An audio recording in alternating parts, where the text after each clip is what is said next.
Hello, everyone. I'm Tracy, and today we're going to talk about the fires that are hitting the areas that were affected by Hurricane Helene, and that was about 6 months ago. So, those of you who are maybe less familiar with Hurricane Helene and the areas that affected and what happened, I'll link some videos. I did 2 or 3 at the time, but just to sum it up, it was one of the most devastating hurricanes to hit the North Carolina area. It also affected Tennessee and Georgia, but it created extremely high storm surges and it was extremely devastating, and a lot of people lost their lives.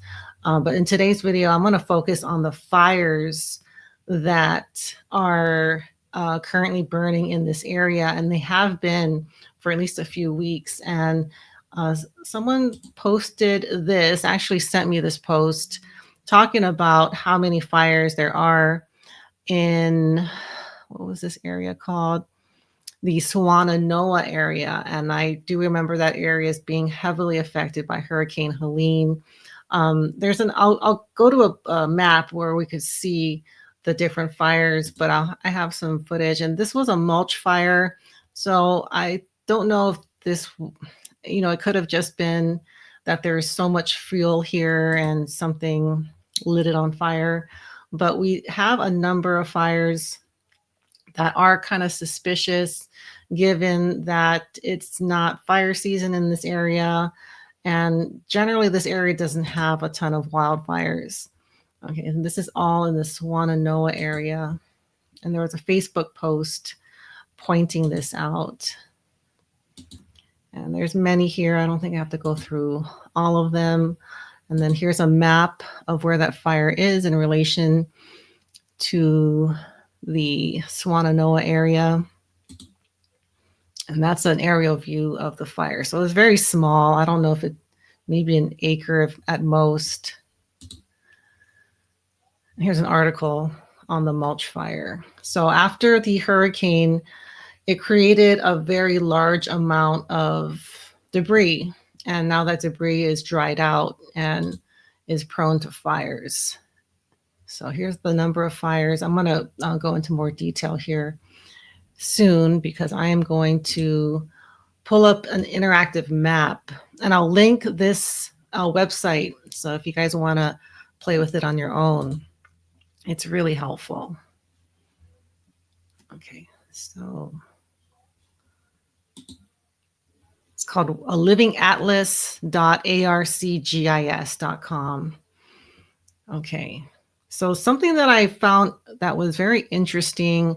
So one of the, I guess, theories of why Helene was possibly engineered to hit this area, this area is known to have a lot of minerals and natural resources in the ground, including lithium and quartz, to name a few. There's also like precious minerals, precious, I guess they're minerals or resources such as rubies and emeralds. But with the current need for lithium and quartz, this area is very highly sought after for these resources.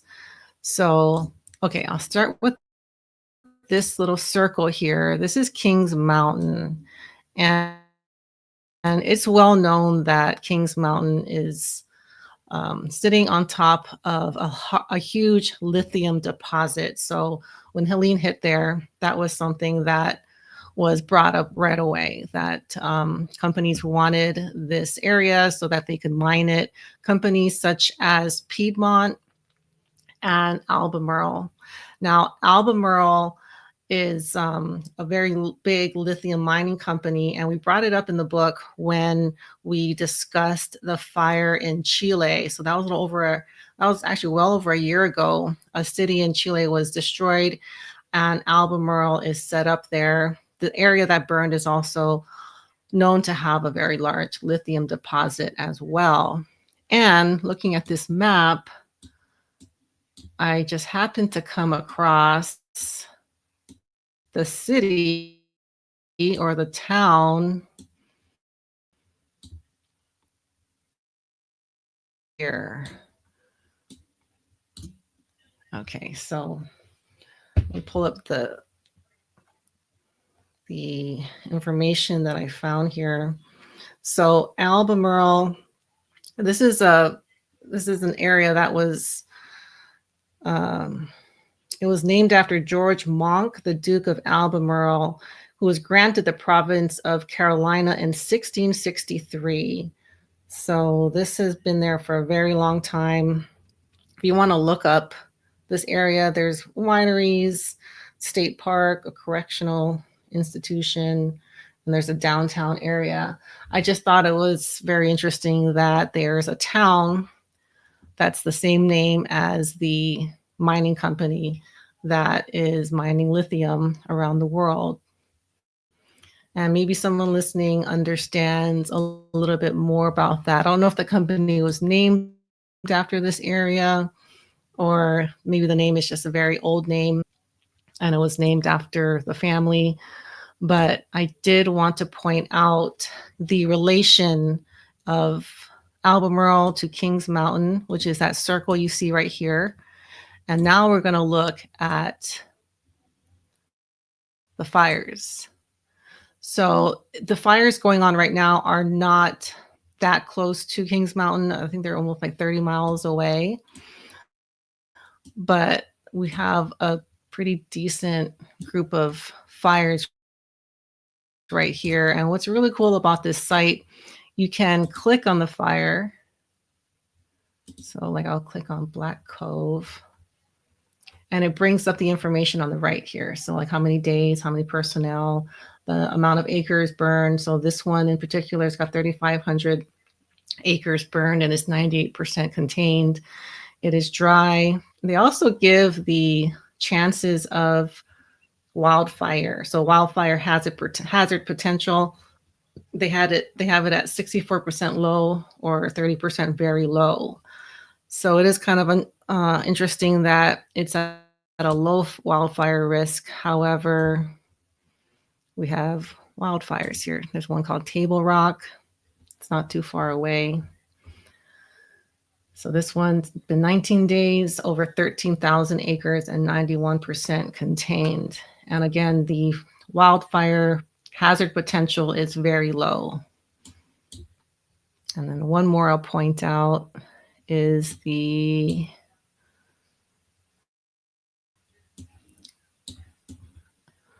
Rattlesnake Ranch fire. I think this one was something I wanted to bring up.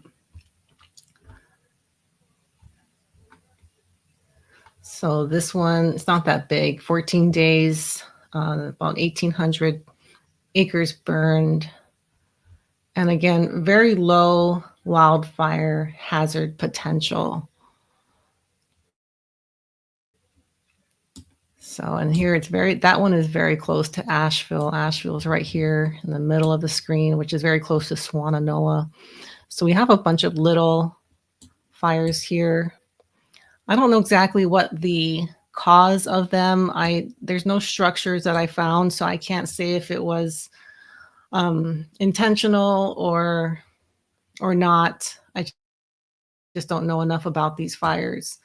But it's not a windy area. So, I mean, the area hasn't been windy recently, but because of the debris created by Helene, they're saying that it's providing so much fuel for these fires, and that's why there's so many. So you can look at it as the hurricane has created all this dry brush, and so it's more prone to fires. Or you can look at it as they created the storm. They sent Helene there to kind of uproot a lot of the trees and brush and structures. And now it's time to get rid of that. And so a good way of getting rid of that stuff is to burn it instead of having to take it out of that area. Burning is actually a much more efficient way of doing that. So I just wanted to, let everyone know that these fires are going on in this area.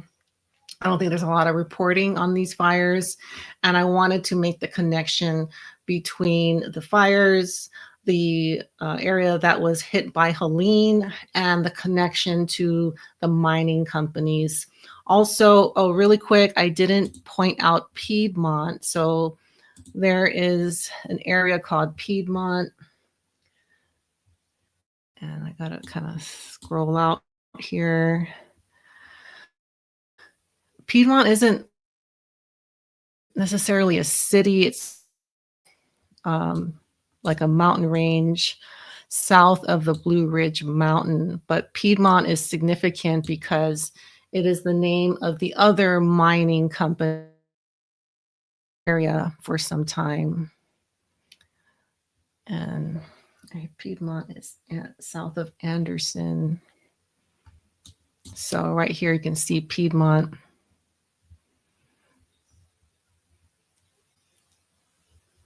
Okay, so it kind of goes, it's a pretty big area. It starts here south of Anderson and it goes all the way kind of north here up to this area called Rock Hill.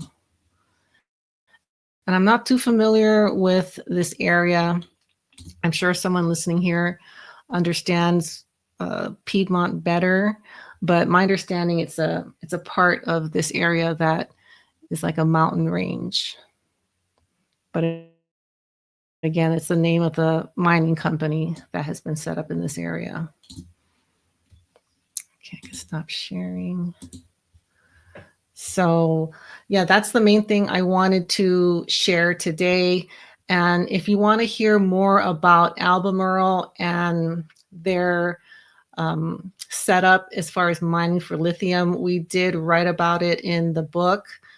We go into detail on what happened in Chile, and we did find a lot of evidence that there was DEWs that were used for that fire. And I did a video on Chile as well. It's been some time, but I'll leave all that information in the description.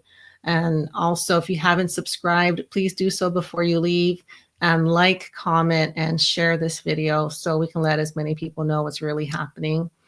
So that's going to do it for today. Thank you guys so much for watching, and I'll see you all soon. Bye.